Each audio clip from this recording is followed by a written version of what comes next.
তারা হয়তো এই হাদিস জানে না, আল্লাহ পাক ওদের কানের মধ্যে আমার এই হাদিসটা যেন পৌঁছে দেন, আমিন। নবী সাল্লাল্লাহু আলাইহি ওয়াসাল্লাম বলেছেন, আমি মেরাজের রাতে যখন গিয়েছি তখন এক শ্রেণীর মানুষকে দেখেছি, ওদেরকে শাস্তি দেয়া হচ্ছে। কি শাস্তি? জাহান্নামীদের রক্ত এবং পুঁজ ওদেরকে খেতে দেয়া হচ্ছে। জিবরাইল আলাইহিস সালামকে জিজ্ঞাসা করা হলো যে এরা কারা? তিনি বললেন, এরা আপনার উম্মতের সেই সব ব্যক্তি যারা মাদকদ্রব্য সেবন করত।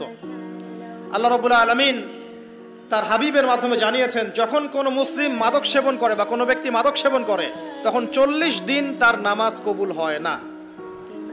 এরপর যদি সে তওবা করে তাহলে আল্লাহ পাক তার তওবা কবুল করবেন ইনশাআল্লাহ। যদি সে আবারও মাদক খায় তওবা করার পর, আবার 40 দিন তার নামাজ কবুল হবে না। যদি সে আবার তওবা করে আল্লাহ পাক আবার তাকে মাফ করে দিবেন।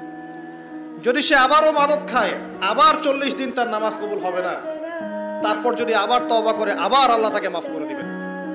এরপরেও যদি সে আবার মাদক দ্রব্য সেবন করে, নবী সাল্লাল্লাহু আলাইহি ওয়াসাল্লাম বলছেন তাকে আল্লাহ রাব্বুল আলামিন পরকালে মৃত্যুর পরে তিনাতুল খাবাল পান করাবেন। তিনাতুল খাবাল।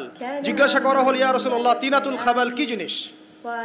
নবী সাল্লাল্লাহু আলাইহি ওয়াসাল্লাম উত্তর দিচ্ছেন, এটা হচ্ছে জাহান্নামীদের রক্ত, মাংস, এগুলো পুড়ে পচে যে রসটা বের হবে, এটা হচ্ছে তিনাতুল খাবাল।